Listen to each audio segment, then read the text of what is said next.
to other Sport England funding streams, including volunteering, and work is underway to do this. MP for Leeds Greg Mulholland said that the £10.75 million Sport England funding deal is relatively good for Rugby League. The All-Party Parliamentary Rugby League Group Chairman, who is the MP for Leeds North West, is a prominent voice on the issues within the sport as part of his role. He said, whilst the reduction in Sport England funding for the RFL is considerable and of course presents some challenges in the wider context of the government's sports strategy and in comparison to other sports, this is a relatively good settlement for Rugby League. Lots to take in there. What do you think? What have you made of this? Well, obviously it's a decrease, but I assume this is separate to the funding the sport's supposed to be getting towards the Rugby League, the hosting of the Rugby League World Cup in 2021. So there's that money to come too. It's still a lot higher. I think we were the second best funded sport out of that to come out of this, or relative to part. I don't know. Anyway, apparently, relatively, we've done quite well. Like some of the quotes sort of suggest there. So, I mean, look, as a nation, we've voted in a government that's going to cut public spending, and that includes this kind of stuff. So we have to either sort ourselves out and vote for governments that are going to increase taxes and share out that money more, or realise that this is the way our country is run now. Yeah.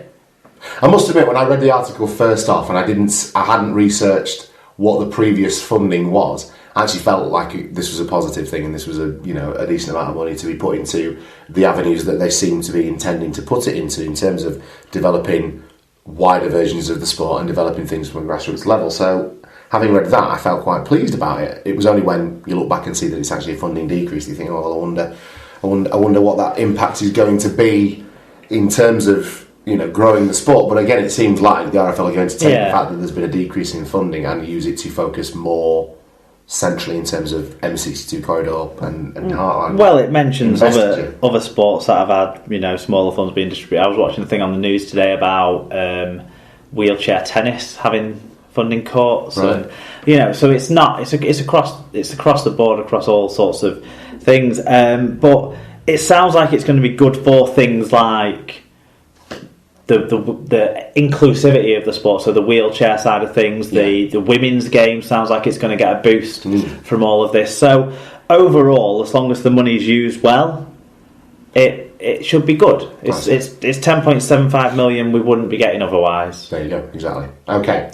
Wakefield Trinity owner Michael Carter has this week refuted speculation in one newspaper suggesting that they are set to sell their Super League franchise and effectively relegate themselves from the top flight. It was revealed a number of weeks ago how areas such as Coventry and Newcastle were looking to acquire an existing top-tier franchise should a club be willing to sell. It's just a non-story, there's nothing to consider, said Carter. It's an idea that's been floated around at a meeting that all Super League clubs were at in February for around 10 minutes, I might add. But in terms of us, there's no meat on the bones whatsoever. I'm disappointed in the story. Even if someone from these places popped their head over the parapet and said, I want your licence, I suspect it would take at least 2 years to fathom out all the red tape. What happens with players and coaches, there's implications with TUPE and things like that. It would take a long time. I think it's just something that's been thrown about. I'm yet to see any evidence that people are putting firm offers on the table with regards to buying a licence, and for us at Wakefield Trinity, it's business as usual. Puts that to bed, really, doesn't it? It's quite a strong... Did we talk about this last week? We talked about them potentially grant sharing at FEV, and how they've come out and said that they're not doing that. But they're not playing at Bellevue. No, did we talk about the idea of selling licences and that sort of stuff? I can't remember. No. All right. The idea, I mean...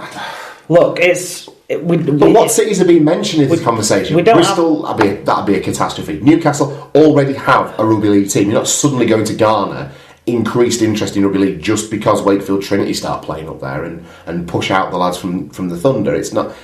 Those are the two big cities that have been talked about. Coventry have a franchise, so I don't see how you're even if you did move. They're not really franchises anyway. They're clubs or an organisation. But it take a lot to sort this sort of stuff out. There's a lot of holes in this idea, isn't there? I think we need to have the heavy hitters at the top table, and at the moment, there's clubs like Wakefield, Huddersfield and Widnes to an extent, and Salford as well to an extent. When you look at their crowds and that, purely on that basis, are they adding as much value as somewhere else might do? But we really don't know, and the sport's knocked back the idea of franchises when it's dropped the licensing system. Yeah. It's knocked back the idea of franchises when no mergers were accepted when Super League started. So it's difficult to see the sport accepting these sorts of big changes. Yeah. But if Super League can become stronger, if Rugby League can become stronger, then I do applaud any move to do that. Oh, absolutely. But more broadly, I still don't think... I don't see it's happening. This would be the way to go, and I certainly don't see this happening. I think we did briefly mention it on the basis of it's more like being used as a threat to the councils that are letting down certain clubs, or the bodies that are letting down certain clubs in certain areas, be it stadium trusts or local councils or city councils or what have you. Try and get them moving on things. Yeah, I agree. So, Salford have this week handed head coach Ian Watson a 3-year deal. Watson took over as coach in 2015 and would have led the Red Devils to a top 8 finish last season had it not been for a pointless deduction relating to salary cap breaches in the previous year. He told the club's official website, "This is a really proud moment for me, being a Salford lad myself. This club means a huge deal to me and I'm delighted to be given the opportunity to be able to continue to take it forward. I feel like we've come a long way since 2015 and with the foundations we've put in place over the last 2 years, we will be able to establish this club at the top end of Super League." Meanwhile, club owner Marwan Kukash confirmed on Twitter that sought-after forward Ben Murdoch-Masila has signed what he termed a long-term contract. Junior Sao, Wella Haraki and Lamatasi have also extended on long-term deals, with Lamatasi agreeing to stay for 2018. And we got some feedback on this, Mark. Yeah, Owen Hughes, Salford fan and friend of the show, said, "Encouraging to see Salford handing out long-term contracts to Watson, Sao, Murdoch-Masila, Tassi, Haraki. Any thoughts, guys?" I think these are all very sensible, good moves. Obviously, it's good to see some settled long-term appointment at head coach, where after a period of time where there have been a lot of chopping and changing at Salford, and that can only do the internal structures good.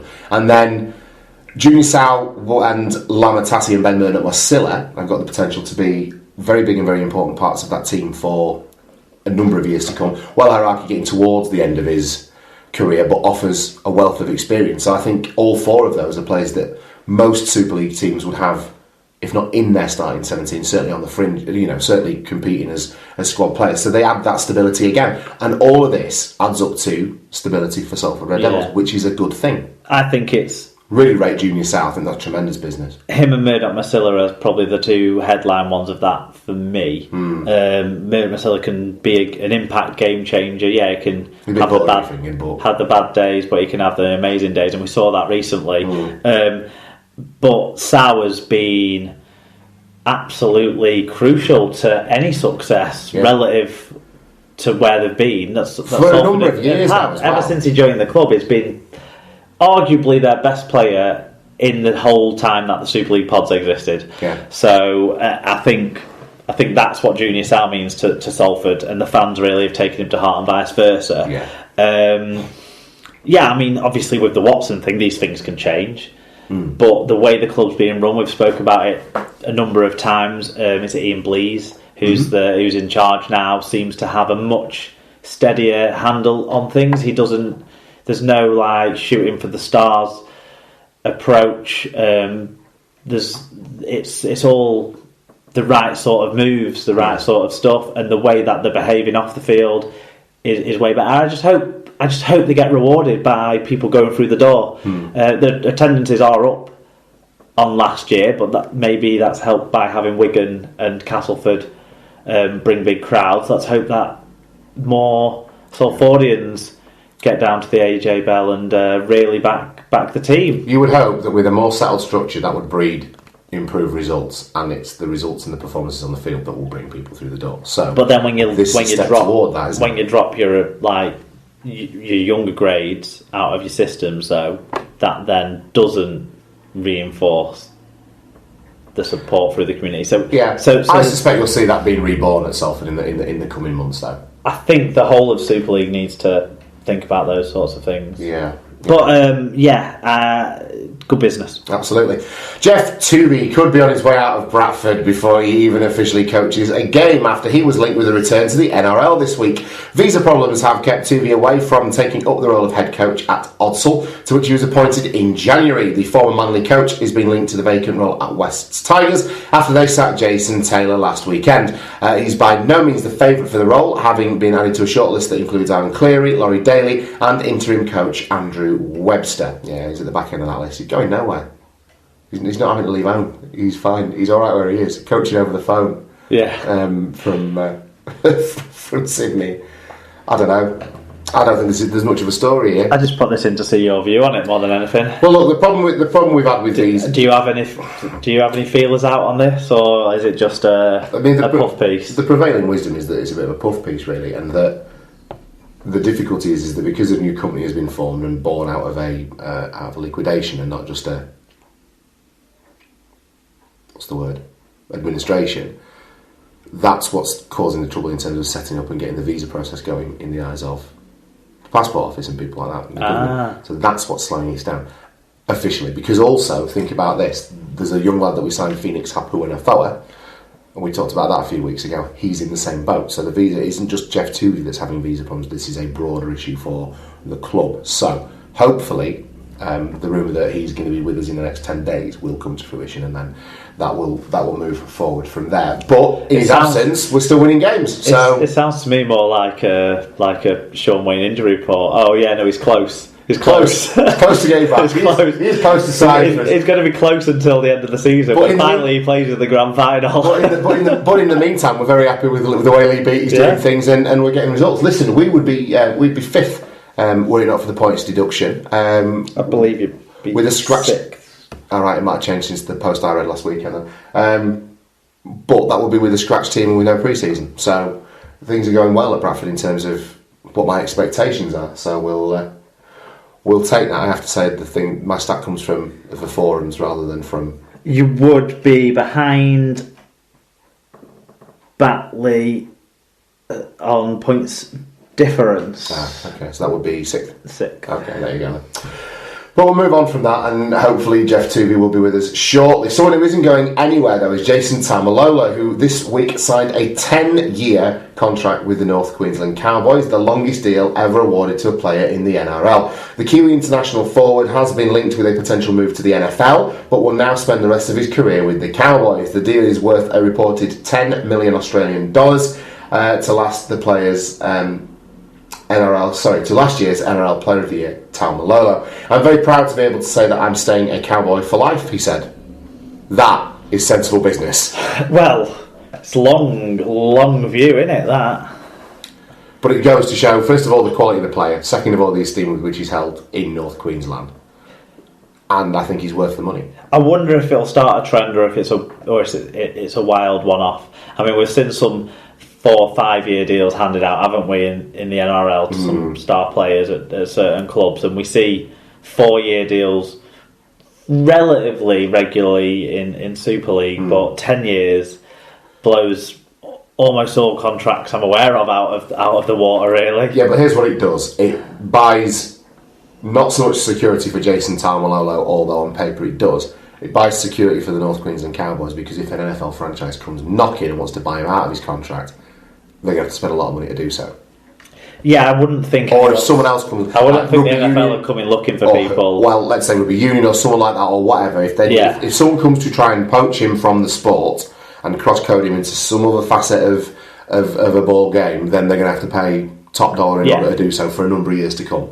So that protects the interests of the North Queensland Cowboys in terms of Jason Taumalolo. So I think it's very sensible business.